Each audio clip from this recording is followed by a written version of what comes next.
So, you're all very welcome to the first of our alumni panel series for this trimester.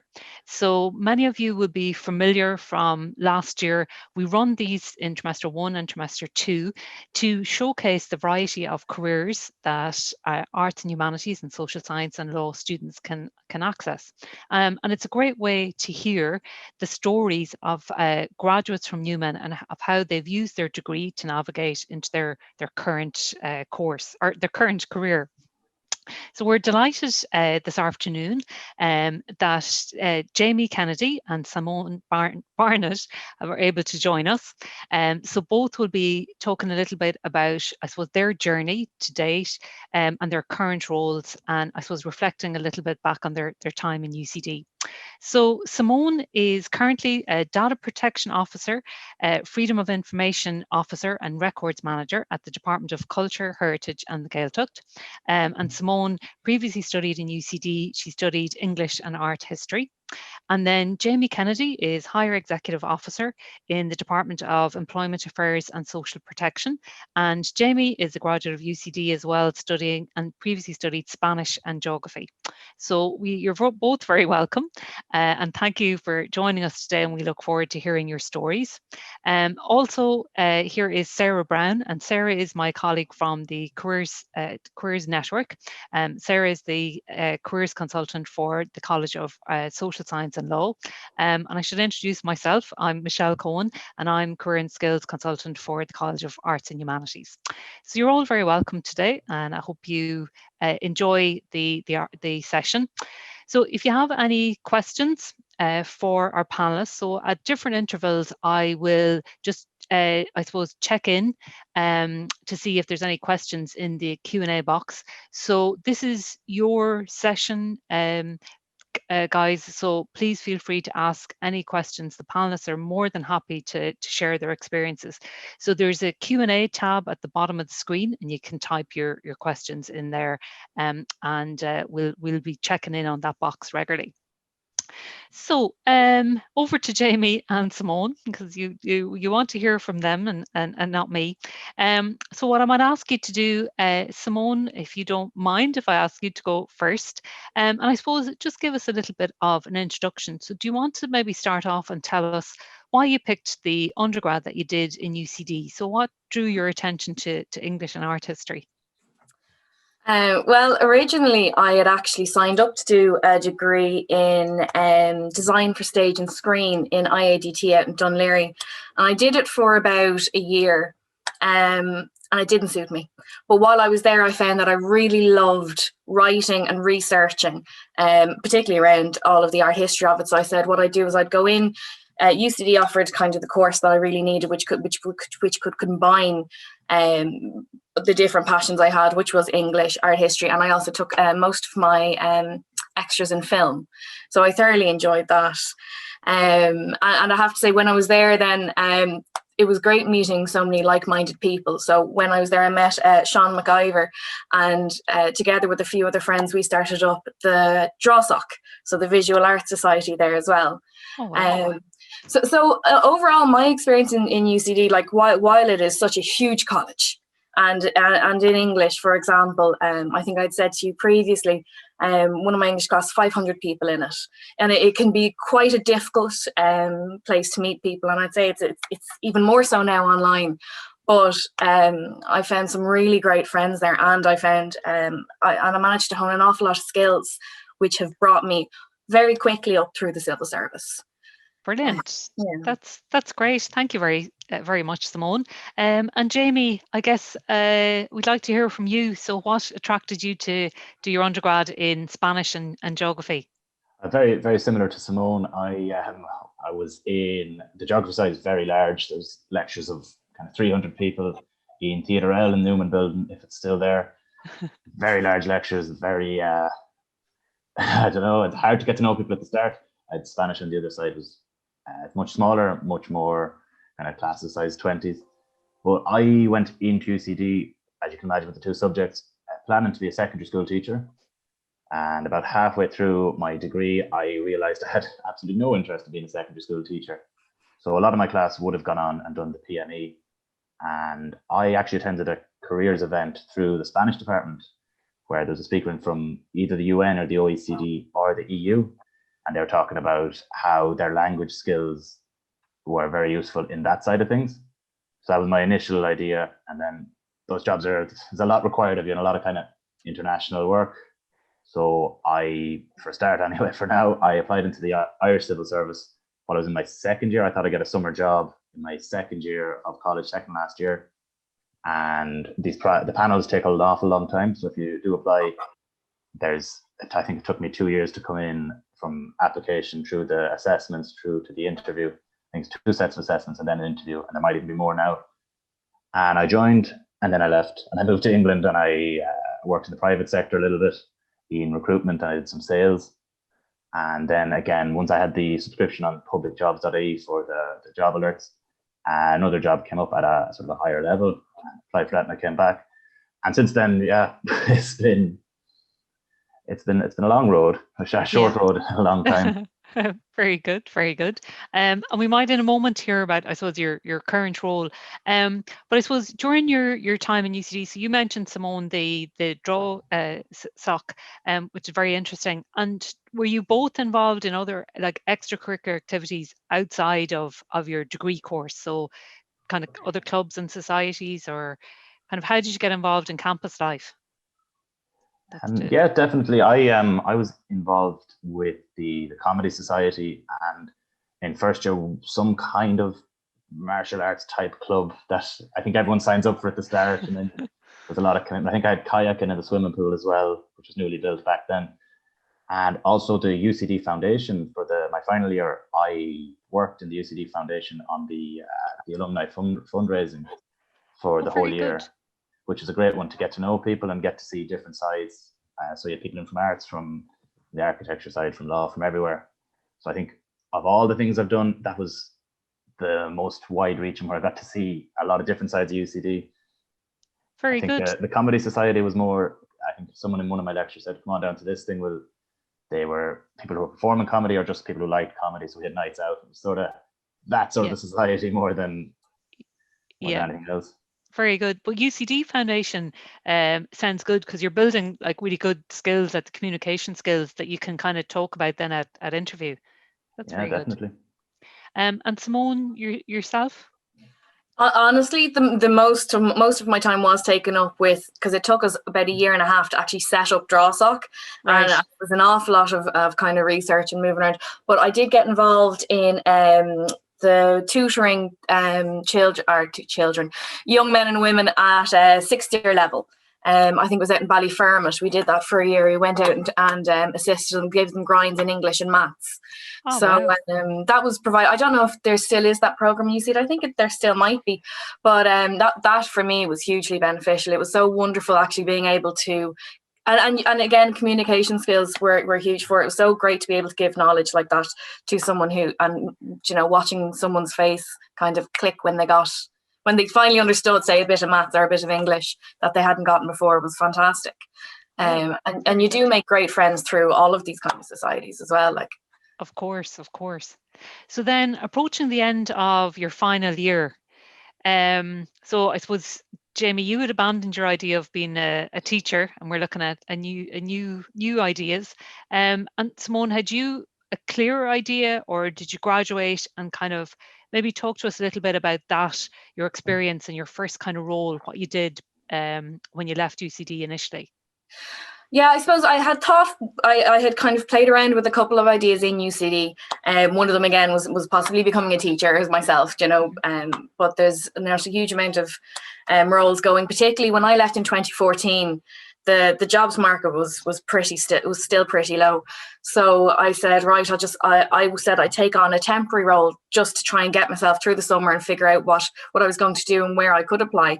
I had thought I'd do a master's next, but I got a temporary clerical officer position in Susie, Student Unions First. Don't hate me.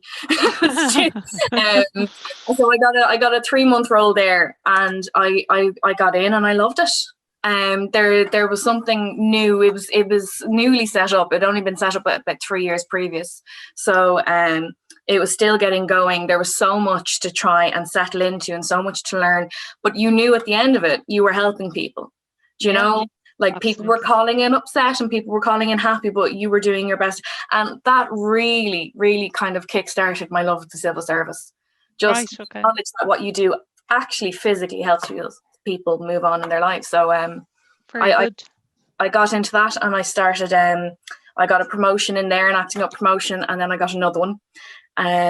And then I started applying they have open competitions for different levels throughout the civil service. So through these open competitions, I then started moving through other departments, because there's a huge amount of movement out there. So from Susie, I went to the Public Appointment Service, where I worked on state boards. I then went to Anti-Human Trafficking Unit in Justice, which was so interesting.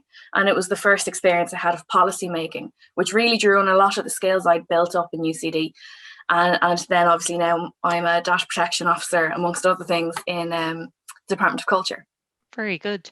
And so that initial role that you got in Susie, was that a role you seen advertised on that Public Appointments website?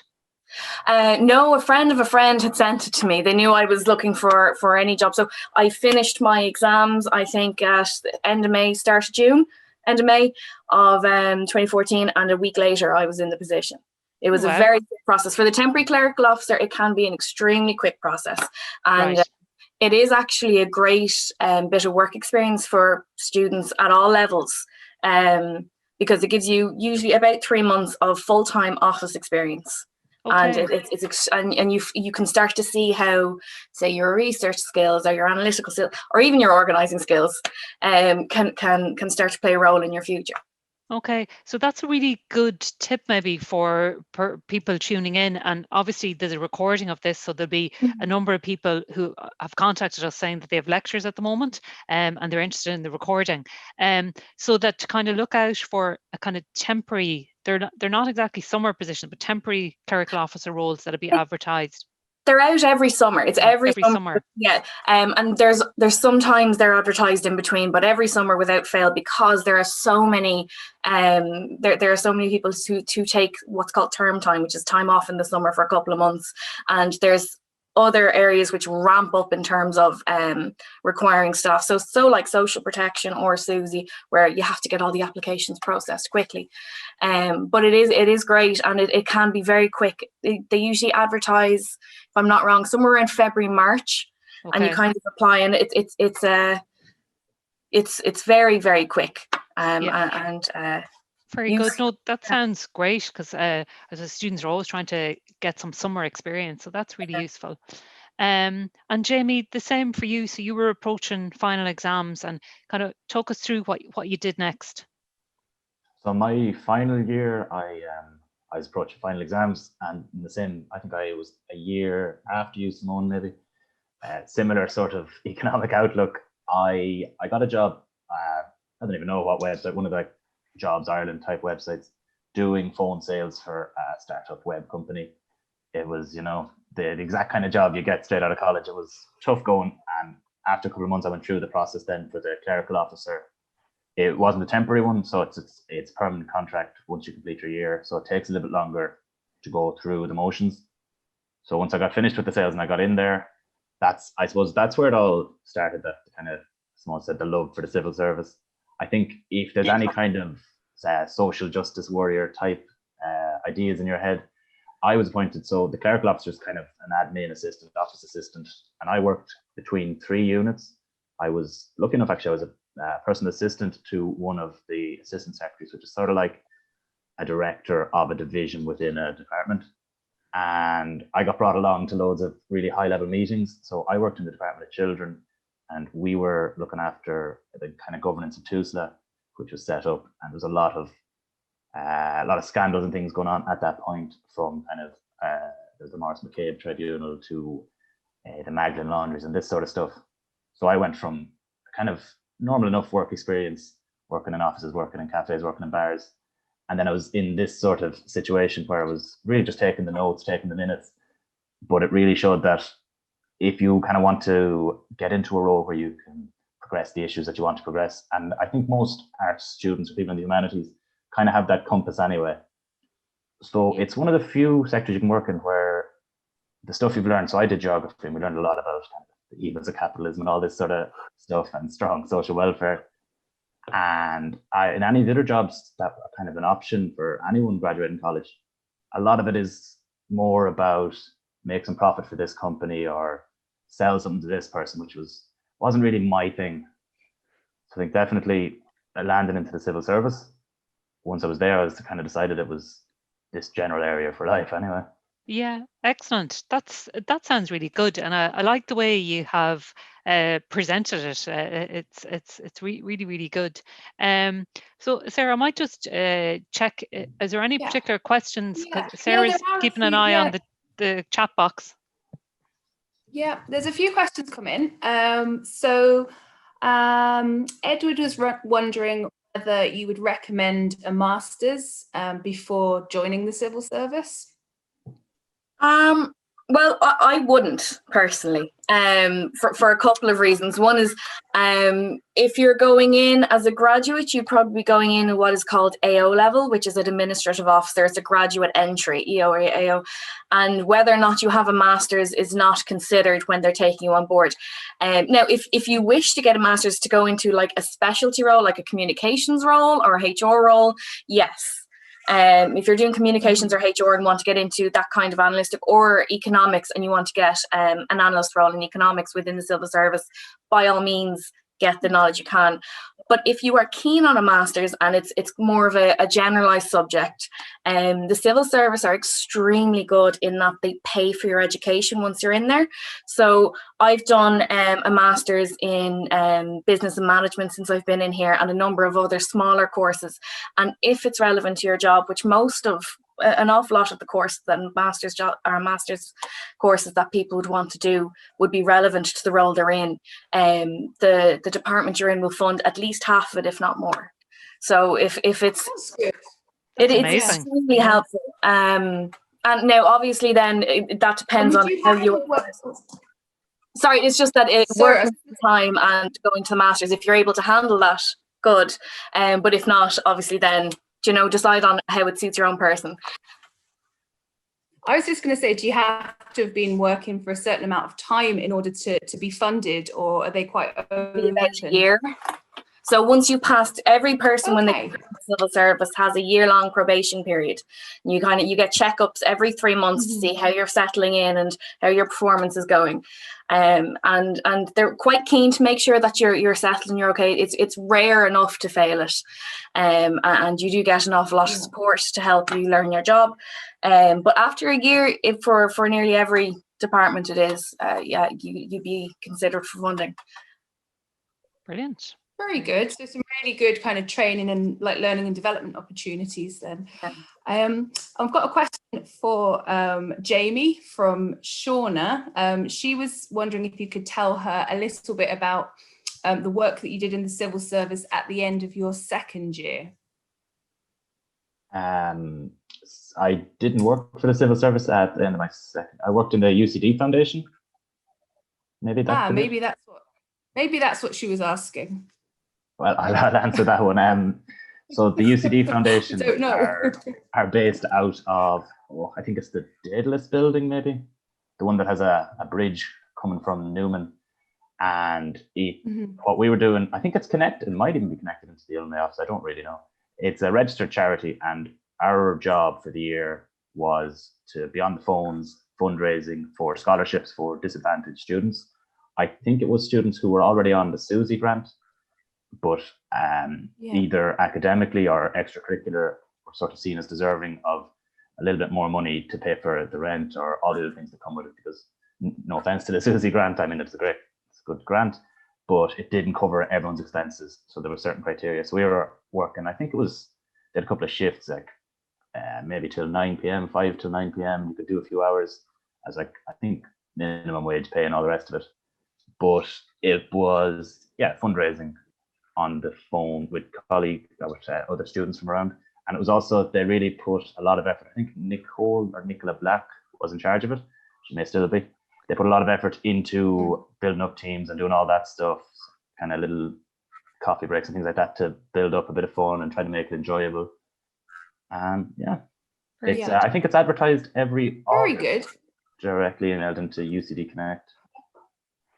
And Sarah, I don't know if you, Sean actually replied saying she thought that she thought you worked in the civil service when you first left college. So I think she might be talking about that clerical officer role that you did when you first joined. Sorry, was that to me or Simone? Jamie, I think, no, Shauna just came back to clarify.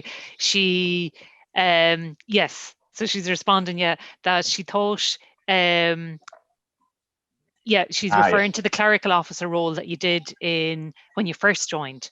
So, Yeah, so that was based in the Department of Children, which I didn't know existed when I got appointed. Someone rang me and said it's Department of Children.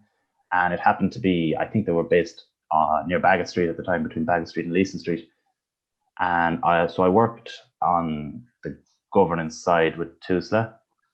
And as I said, the job was at that level, you're not expected to make any decisions or any kind of high level policy stuff, but very much if you show the initiative and a bit of ambition, your managers are more than delighted to, I suppose, support you and show you the way to go.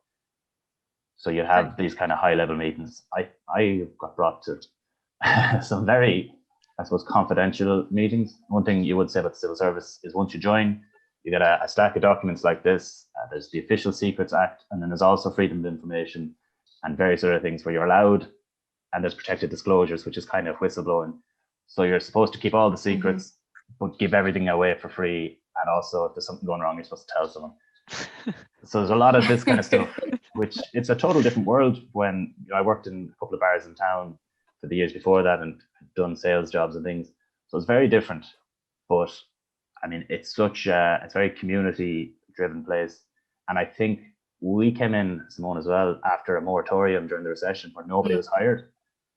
So for the Department of Children, I started, there was 150 people, and I left, I left officially three years later, after a bit of a break in between, but there was 300 people in there.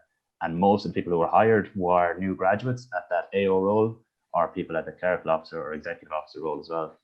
So it became a great community there. Wow, that's really interesting.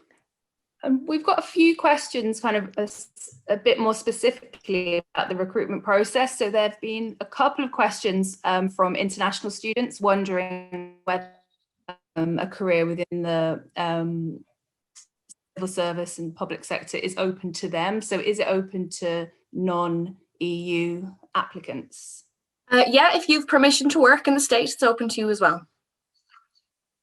Great. Perfect. Sorry, I don't know how to drag it more than that. Well, it's good. It's nice and clear, isn't it? And we had a couple of questions on that. And then there's another one actually about kind of applications for final year students. So someone's saying, can final year students apply now for 2021 jobs, or how does it kind of work? Okay, well, the answer is yes, you can apply now, because the civil service is such a large organisation. When I worked there doing state boards appointments, but obviously I was I worked in an open plan office, and you're very quickly connected to all of the other levels and all of the other competitions. It can take anywhere between 3 and 6 months, if not a little bit more, depending on how many applicants come in. I think for the most recent EO job, there was nearly 100,000 applicants come in for it. So it takes a while to process all of them. So I'd say for final year students, have a look now on the publicjobs.ie website. That has every single public job going on it. So every single public and civil service.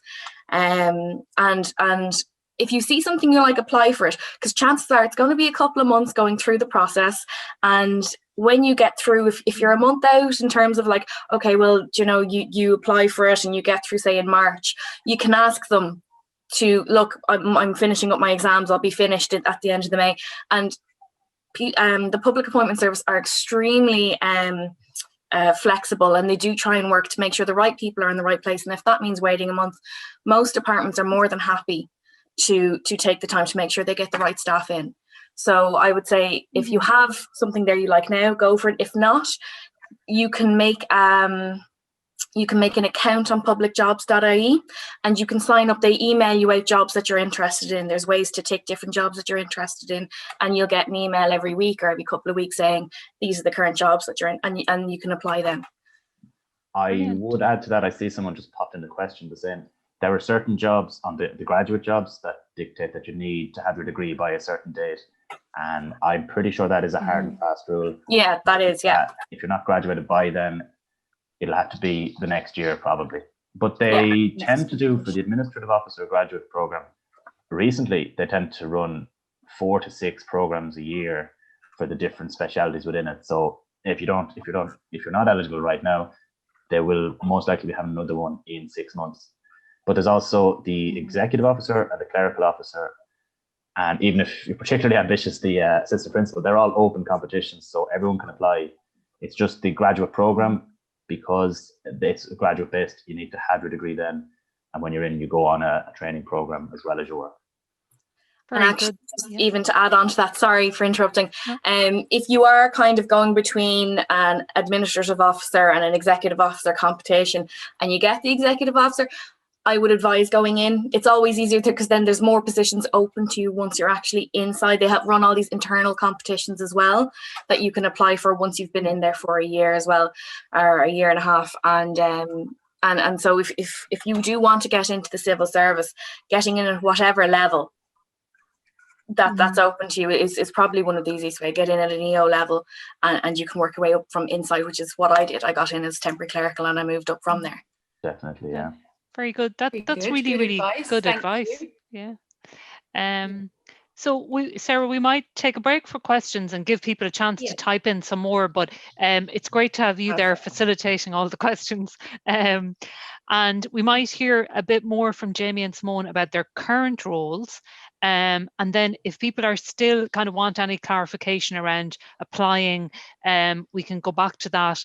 It probably takes, students probably need to spend a little bit of time on that public appointments website to just get familiar with the process. It sounds like that it might be no harm to, if you're applying, maybe thinking about having a contract role in the interim while that process is going on. That's probably what you did, Jamie, with your initial role. Yeah. Not my particular one. I didn't. There's the one I got just happened to be full time. Yeah. But I would just echo what I was saying. Once you're looking at hiring within the civil service, there's 3 streams for everything. There's open competitions. But if you're in a department, say I was in the Department of Children, they also do interdepartmental competitions where it's not open to people outside who aren't in the civil service. But I got a job in the Department of Social Protection from the Department of Children on sort of a closed competition. And then they also have these internal competitions where it's just for the Department of Children. So as Simone said, if you have an opportunity to get in, it's worth it because it opens the other doors for you. Okay, that's actually really good to know. That's very useful. So maybe Simone, do you want to tell us a little bit about your current role? So what does a data protection officer, freedom of information officer, and a records manager do in the Department of Culture, Heritage and the Gaeltacht? It all sounds really interesting, so I'm sure it is. The first thing you do is you learn to say a lot in one breath, because it's quite a long title, and now actually we've changed ourselves. We're no longer the Department of Culture. As of last week, we're the Department of Tourism, Culture, Arts, Gaeltacht, Sports and Media. I'm still getting used to it, so please forgive me. But what I do is, so I manage all of the data protection. So I'm sure we're all used to hearing about it now. It's 2 years on. Everyone got all of the GDPR emails sent to them from about 1 million different companies kind of halfway through 2018. And I suppose it's become an awful lot more prevalent now, both in private and in the public sector. So my role is to make sure that any personal information that my department holds is held securely, it's held safely, it's not shared, we don't take it for reasons that we don't need it for. So we would deal, for example, with the Gaeltacht and with a lot of our culture side, we give out an awful lot of grants. So we're handling children's, students, adults, their bank details, their addresses, and their income levels. So it's my job to make sure that that's stored safely. And so I create policy around that and training. And I also manage subject access requests. So if people need to exercise their rights on data protection, they can come in, they can get any information we hold on them. And this is across the civil service as well. There's a data protection officer in every department. We're required by law to be there. And there's also an FOI unit in every department. FOI is freedom of information. So like Jamie was saying earlier, freedom of information means that what we do as a department, we're a public government body, which means you should be able to see everything we're doing, because what we do is on behalf of the public. So we would have with National Parks and Wildlife, for example, we have the National Parks and Wildlife Service, there would be an awful lot of scientific reports and findings about everything from submarines and shipwrecks down off the coasts to slugs and snails in Galway. Then you have all the culture night events, and you have it's just absolutely everything you can imagine is under my department. And people come in because people are so passionate about it. So it's my job to make sure the correct information goes out to them. I coordinate and organise it throughout the department, and I make sure it's all kept kind of on board and in a correct timescale, and make sure again everyone is trained. Records management is it's, I'd say, one of the more difficult aspects of my jobs. So you know yourselves, we were saying earlier there was a moratorium on in the department. So for a number of years, the civil service just wasn't hiring. It was when we went through the recession, the government had no money, couldn't hire new people, and then all of a sudden all these new people came in, and all these new people who came in were generally younger and quite au fait with technology. And a lot of the people that were there previously, for the last 40 years, were, say, less au fait with technology, and everything was done on paper. So in the last 10 years, there's been a huge push to move to digital records. So part of my job at the moment is creating a digital directory to hold all the records and to establish what records we actually hold, so that we can provide them to people coming in under FOI, and so that they can then go to the National Archives, so that in the future, 30 years in the future, when people say, oh God, well, what were the different departments doing during the COVID times, we'll be able, they have all of the records organised and able to present it for historical uses. Wow. And actually, National Archives, for an awful lot of students watching, great resource. They have everything that's kind of 30 years plus. So if you're doing any historical research about Ireland, they'll have it. So very good. So very, very busy role and lots of different aspects to it. Yeah, very good. So I manage a couple of staff under that, and I have to say, like, the people I work with, and it's been the same in every department I've been with, because in justice, obviously, it was quite an intense job there. We worked on policy for human trafficking. So that's, again, quite an intense role, and again, quite a social justice warrior role, as Jamie was saying as well. But in every department I've worked in, the people there have really wanted to get it right. They're looking for creative solutions, and they're looking for new ways of doing things in an awful lot of the places. And this is where I think students in social sciences and humanities can really bring the knowledge and really bring kind of new blood and ideas into the civil service. Yeah, excellent. So Simone, you were involved there in that role in kind of directly like researching policy and writing policy. Yeah. Okay. Very good. Yeah. So in my current role, I'm still writing policy. Yeah. And legislation as well. We're doing the statutory instruments for the transfer of functions between different departments at the moment. But over in human trafficking, directly writing policy that affected mostly women, but women and men and children who were trafficked into the country for unsavory purposes. And it was a difficult role. I was there for just over 2 years, but we were able to improve situations for when they got here, improve aid, improve care. You did know you were making a difference in it. Okay. So it was great to work in a place where you knew you were protecting the most vulnerable people of society. And I'd say that's something that Jamie gets an awful lot in his role at the moment in social protection. Absolutely. Yeah. Well, yeah, thank you, Simone, for that. It was a really, really good insight into your role. And our social justice warrior, if he take us through his current role, so you're higher executive officer. So maybe just tell us a little bit about like a typical day. So what your role is like. Okay, so in the unit I'm in, we are responsible for, in short, we're in charge of child poverty, and that is to reduce child poverty. So the official name is Child Income Policy and Lone Parent Policy. So we are the policy unit for the schemes that look after the money that's given to everyone who gets money, not everyone, but a lot of social welfare payments which aren't dependent on not being in work. So we have a lone parent payment, which is two payments really, but doesn't matter for now. And then we have an in-work support for families with lower incomes. And then we also have child benefit, which, I mean, everyone knows about child benefit, which I think the word they use is sacred around the department as the only universal payment around, really. And then we also have, if you're on a social welfare payment, there's increases for each child you have. And basically, so the budget's just come out yesterday, and the last 6 months, you know, you see when the budget's released, this payment is increased by €5 or this is increased by €1.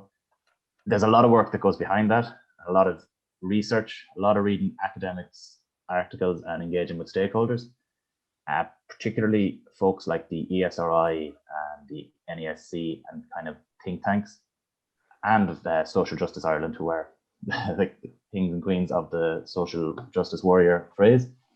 They spend all their time telling us what they think, and we spend all our time kind of learning it and trying to push it into the budget. So I'll give you the example is on social welfare payments. Previously, if you had a child, you were given an extra €25 with whatever social welfare payment you get to pay for your child's needs. A €25 a week for a living child isn't a lot of money. So over time, that's increased. That came up to €36 now, and in the list, or €38, sorry. And a lot of the interest groups, especially St. Vincent de Paul, push saying if you have a child a little bit older, their costs, their needs get a lot higher. And this has been pushed, and they published all the research on that. So now in this budget, we reflected that with, there's an increase. If your child is over 12, you get a €45 payment each week.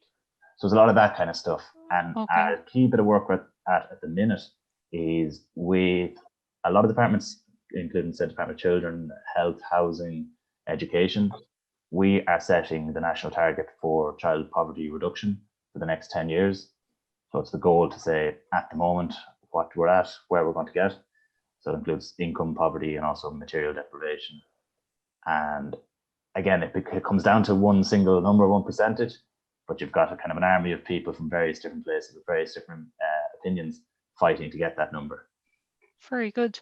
It sounds like very rewarding work, you know, that you're directly impacting on people's lives. Yeah, definitely. I wish people would listen to me more, but everyone's got their own opinions, and especially in the budget, you know, you're not fighting against, but different policy areas are looking for the same slice of the pie as you are. So at the end, someone has to decide which is needed more now. So, for example, with COVID, a lot of the money is going to unemployment payments, the pandemic payment, instead of long-term investing in children, especially younger children. Even though all the research and all that we would say is the more you invest in younger people, the more you save society in the long run, and all that kind of stuff, which is proven research. But if any of you do end up in the civil service, you'll find out that research will say one thing and current needs might not agree with the research, which is very rewarding. Yeah, absolutely. But you also, probably both of you, get to interact with a lot of other public state bodies, like you mentioned the ERSI.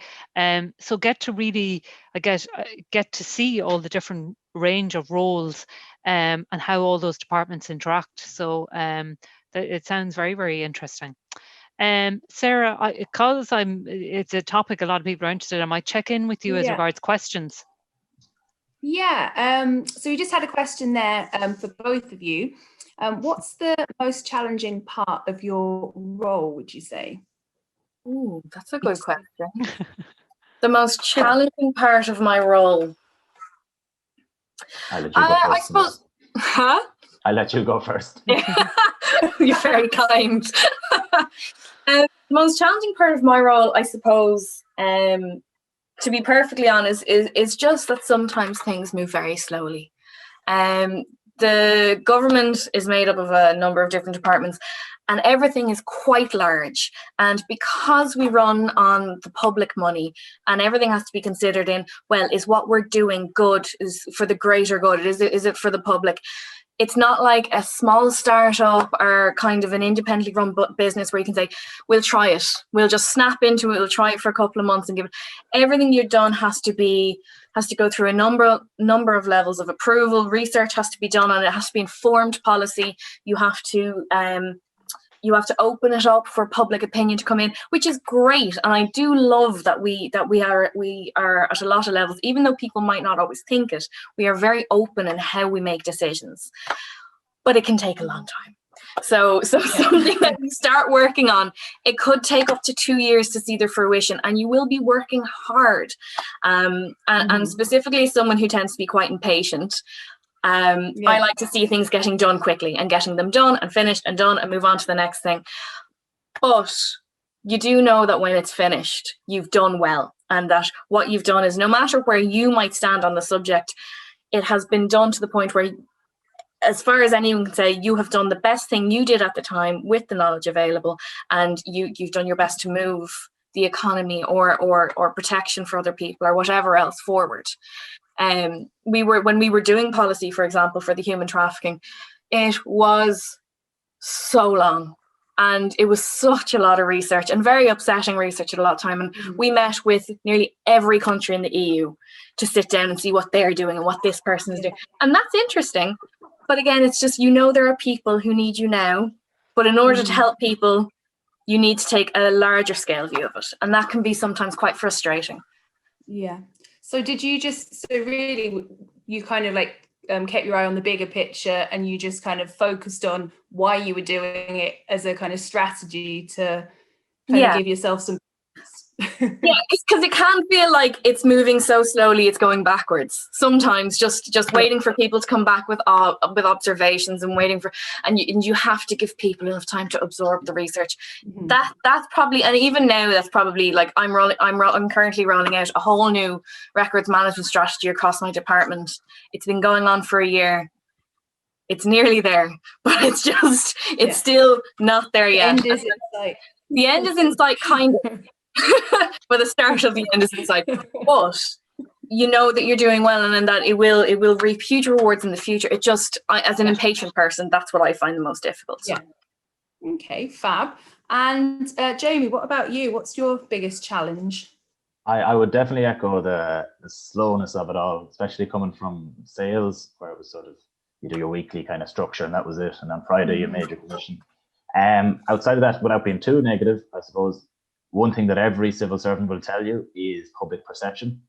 Yeah. Okay. During the lockdown, especially in the Department of Social Protection, a lot of people worked a lot of weekends, worked a lot of late evenings to set up these new payments and everything that went on. And then our own elected officials who were supposed to be on kind of the same page, there was a bit of a back and forth about all the civil servants are watching box sets on their couches while the whole country is trying to get back together. So there is a bit of that. You're representing the public as a whole, but one person from the public, I'll give you another example, is a colleague of mine was working on the phone line for support for applying for the pandemic payment, and the amount of just people might ring up with abuse, and that's just it. You're representing everyone, but people don't feel like you're representing them. So I mean, if you do join the civil service, no matter where you are, you'll be out for a few drinks with your friends. Someone will say, "What do you do?" And you'll try to. Some people downplay it. Some people kind of grab it by the horns. But there's this idea that, I pay my taxes, so I pay your salary, and you need to do what I deem to be the correct thing. Yeah. But on the other hand, there's a great community in the civil service that kind of take the piss out of those people. So that's why it's great actually, like the more kind of on-campus events and different things that people are involved in, so that everyone can understand more clearly what it is that you do actually do. So I'm sure this is a converged audience anyway, because everyone's obviously very interested in your career paths and possibly going down this road. We have an interesting question actually about your kind of future career goals. about whether you have any kind of specific goals for the future, and just kind of generally about career progression and opportunities. So I don't know, Simone, if you want to share. Yeah, of course. I suppose what I would see as my career goal would be to become Secretary General of a department. I've always wanted to work in helping the public, and to be honest, as a Secretary General, you can move departments in so many good ways. And also, just as there are huge increases in women getting to the top of the civil service, but at the moment there are still only 2 female Secretary Generals out of 15, 16 departments. So I would like to add to those numbers. But no, I would like to get up there because honestly, it's the highest you can get in the civil service, but you can really steer a department, and you can bring so much benefit both to the civil service and also to the people who need it. So that would be my goal, straight out. I don't know about yourself, Jamie. Well, I think the next step would definitely be to get Simone's job, and then the thing about the civil service is, as we said, there's many opportunities and jobs kind of at the various levels. The levels all have a title, so I think there's maybe, I don't even know how many levels, less than 10 levels maybe. They all have a title, but each job is so different. Yeah. Especially at the graduate level, if you come in as administrative officer, you can be an economics, HR, finance, development specialist. I think within that there's so much. There's also a junior ambassador, I think. Yeah, third sec as well. Yeah. So there's a lot of that. So career progression can be kind of lateral as well as going straight up. But I would say about the civil service, it's one of the few places I've had experience of that really, first of all, invest in their staff, because this old saying about a job for life, people join and kind of want to progress and stay. And that's why they pay for your education, this sort of stuff. And they really, I don't know, in the Department of Children, for example, there was 300 staff, and I think 12 of my colleagues had PhDs. It's like they really reward education, but also they will reward kind of people's experience. There's a lot of flexibility, and kind of, you have an option, you're in your job, and you can take your remit as far as you want to go. And if you're someone who really works hard and really pushes it, that'll be recognized, and you can talk about that in your interview. Whereas in other industries and other jobs, sometimes that doesn't come through. So I think they're fair in progression. And as we said, there is like this channel. If you look it up on public jobs, it goes, I think, clerical officer all the way to Secretary General. And it looks like very few steps, but you go from kind of office assistant to company director type job. And I mean, basically, I think anyone can get anywhere they want to. I've just finished my master's paid for by the department, and before I graduated before I finished the master's, I already was entered a new competition and got a new job, which is where I am now. So they really see this is someone who's interested in making a future for themselves. Let's at least give them an interview and see how it goes. Yeah, I actually think that's a good point. Sorry, so I was just going to say that I actually thought that was a really great point, in that I know we're talking about the department of this and the department of that, but like the civil service and the public service, I think they employ something around 12% of Irish of the employable population within Ireland. Like we employ a huge amount of people, and because we're all connected, we are one government. The transfers that are allowed between departments, like, you can really broaden your career from moving around. I would never have thought I'd worked in the places I have already. And like, I don't expect to stay where I am for the next 20 years, but I do expect to stay within the civil service. And I expect to move into more exciting and different places. And it's a place where you can continue learning, do you know? Yeah. So there's a lot of opportunities and diversity for people that want it. Yes, that sounds and like really good. I would add as well, they have a little rule in HR where they don't like anyone to be in the same section for 3 years or more. Yeah. So if you get too good at your job or too used to it, they'll put you somewhere more challenging. Oh, that's very interesting. Cynical way to look at it. Yeah, that is interesting. That's very good. Yeah. Yeah. Very good. Very good. And I was interested if they're, like, when you're kind of looking at all the opportunities across like all the different departments and things, are there kind of arranged career planning conversations that you have with your manager, or Is there mentoring opportunities, or how does that kind of support for you to kind of map out where you might go next happen? Well, in my department and in my previous department, first of all, every government department operates PMDS, which is a performance management and development system. I can't remember the different words.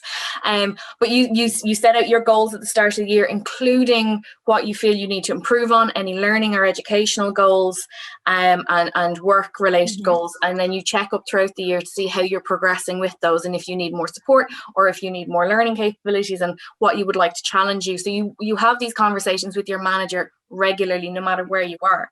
And on top of that, an awful lot of departments have set up, they're usually internal within your own department, but mentoring schemes where people of a higher level will mentor those of a lower level, and it is useful both for the mentees and the mentors. Obviously, you gain experience in both, but I would say there's an awful lot of support there, and development. And if you are interested in developing, say for example, you've been in management for the last 3 years and you haven't really touched policy. If you express that, you can be moved to a policy area, or you can kind of do a half and half, or you can get involved a little bit more. And most of the civil service love a bit of people who want their own autonomy, or people who want to take control of their own jobs. They'll bend over to try and give you whatever you need to progress. Very good. Was there any other final questions, Sarah? I'm just keeping an eye on the time. Yeah, no more questions at the moment. I think that covers everything so far. Great. Simone or Jamie, have you had opportunities to travel? Obviously, pre-COVID, like, did you, when you were researching, you meant like in the Department of Justice, Simone, did you have opportunities to travel or not? Yes, like, and that is one of the beauties of civil service. You do travel in an awful lot of positions. Usually, once you get to a slightly more senior role, in all fairness. But I went to Brussels and I went to Paris and Portugal and these were to discuss. Well, for me, it was obviously I attended sex trafficking conferences and human trafficking conferences and different EU meetings. You do that an awful lot if you're in a finance area, and then obviously the Department of Foreign Affairs.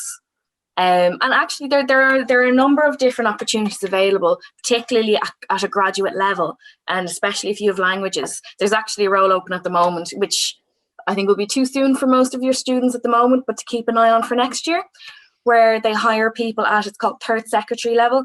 And essentially they pay you to go live in an embassy or in an embassy area for about 2 to 3 years. And you work there as part of the embassy to give assistance to Irish citizens abroad, or to work on policy abroad. And it's fascinating. And you can go work in the EU, or you can end up in Brussels as assistance to an MEP. It's just, there are so many opportunities to travel. Very good. So it sounds like you've had a few trips in Europe. Jamie, have you been traveling with your role? I have yet to travel. When I joined my unit, it was actually last year. My colleague, who's about the same age, sitting across from me, had just come back from a big week-long conference in Brussels, and I was thinking, this is great. Where will I go? Where does the child benefit team go? And they told us we go up to Letterkenny and Longford a lot. So I think it depends on your unit, but there is a lot of, especially at the graduate level. Yeah, there's a lot of travel, and at assistant principal, I think as long as you're willing to travel, they'll send you everywhere, because a lot of people tend to kind of, as you kind of get on in your career, you don't have time for this traveling. You have loads of stuff to be doing. But yeah, once you're in for a while, there's definitely loads traveling. Very good, very good. So Paris, Letterkenny, Longford, Brussels, it's all ahead of you. Okay, very good. So I'm just keeping an eye on time, just in case. We've got a few more questions. I might just dive in just so we can get those answered before we wrap up. So someone was asking, is Garda vetting needed for all different positions? Yeah. Okay, perfect. And then there was another question about the kind of location of opportunities. Are most of them based in Dublin, the person's wondering? Not necessarily. So when you fill in your application, they say pick 2 areas you might work in. So I'm from County Offaly, so I clicked Dublin and Offaly. And Offaly would have, I think Department of Education, Social Welfare, Finance, and Department of Public Expenditure Reform. And the thing is, there is a lot more staff in Dublin, so the Dublin panels always move quicker. But if you want a job, every county is represented, or more or less. I'm not sure how many miles, how many kilometers from your house, but if you want a job in a certain area, if you wait for the panel, it generally comes up. But in the more sparsely populated, but less counties with less departments, it's just slower because there's less vacancies. Okay. But it is supposedly a national spread. Yeah, very good. And then there was a final question. I think maybe this will be the final one. Just kind of a bit of general advice on completing application forms. Have you got any hints or tips on what makes a good application? Bullet points. No,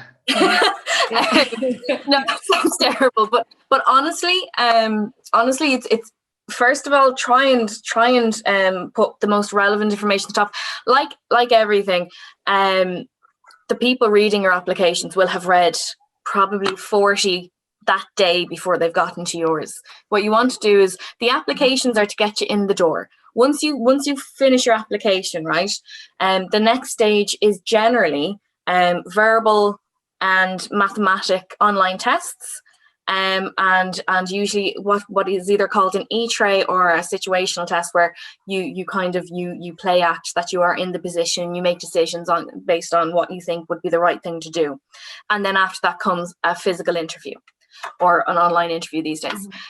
So the application form is to get your knowledge down, so they have an idea of what you're capable of. So put your most relevant information up front. Don't be afraid to turn around and actually say what you did. Don't use the word we. You are the most important person on your application, and make sure that they know it. Because I know, particularly this is from my time in past, particularly with, again, I don't mean to kind of focus on the women, but it is a thing, particularly with Irish women, where you say, oh, well, I helped, or I did this. Make sure that people know that you actually did the work, and do it in clear and concise language. Don't be putting in flowery phrases where you don't need it. And always give examples. And a 3-sentence long example of this is what the story was, this is what the situation was, this is what I did, and this was the result, will get your idea across to an interviewer or someone reading your application much better than a long list of and then. The other thing is, don't be afraid to put in extracurriculars, and please do put in what you're passionate about. If it is working for the UCD Foundation, if it's giving grinds, if you give guitar lessons, put in that, because it shows that you're capable of managing your time, of taking autonomy for a project or a bit of work. You may not have office experience, or you may have worked, very casually here and there, but whatever you've done in school and out of school still applies. And if that means you're putting down, well, I did a team project where I presented and I had to give a full-on presentation on costumes in 14th century, whatever. It's valuable, and it shows that you are passionate and that you're able to manage yourself. So do try and put yourself forward on that. Very good. That's Sorry, good. that was a rant. Yeah, no, that's good. And Jamie? I'd add just one quick point, especially for Irish civil service and for public jobs. With every job they ever post, there is a competency breakdown. So there's the key competencies, that there would be one working in a team, decisions and analysis. And within that, on the document, they have 5 subcategories under that. And when the interviewer is marking it, they mark it again. That's the marking scheme. Some people I've known have read working in a team, and they say, okay, does that mean like managing a team? And in the thing it'll say, kind of working with various managers and managing your time upwards. And people never think of that. And I don't know why, but a lot of people when they're applying just haven't read the full thing. So if you're writing your application, give yourself a little self-test after and tick off each heading, each subheading. And if you've got them all, you're most likely going to get through to the interview. Yeah. And publicjobs.ie has fantastic resources for interviews as well, for interviews and applications. Very good. Yeah, the competencies are there, aren't they? I think on the website, so you can Very start detailed. to great information. So does take a little bit of time maybe to go through it, but there's brilliant, as you said, great resources there if it's a career you're interested in. So I think that is all our questions. And I just want to say, both Simone and Jamie, I'm so impressed. You're brilliant ambassadors for your roles. Seriously, it's been a great conversation and a great insight into what you do. But you're both very, very passionate, and it comes through in what you say. So continued success. I look forward to reading in the paper about your appointments to very senior director, Secretary General, isn't it, in the future? I'll see you on the 6-1 News, entering government buildings. But no, it's really, it's great to get that kind of insight into your day-to-day roles and hear about the impact that you can have in those positions. So very much appreciate your time. You're both working from home, is that right at the minute? Yeah. for the time being. So thank you, and thanks Sarah for managing all the questions. That was really great. It's hard to chat and ask questions at the same time. Yeah, I was just going to say there's a link as well in the chat box to an evaluation form. It's just 3 questions, so it's super quick, but any feedback's really useful for us for when we're planning different events. So please take the time. And then just to say, this is a series of panel events. So next Wednesday at 3 o'clock, we'll be here on Zoom webinar again for careers in the EU. So again, we'll have some graduates from Newman back talking about their positions working in EU institutions. So just check out all the events on Careers Connect and you'll find all the details there. All right, so I'll let you back to the rest of your afternoon, and thanks to all our students for all the great questions. It shows all the interest, and hope everyone finds the recording really useful as well. Okay, thank you very much, and I'm going to end our broadcast now. Thank you. All right.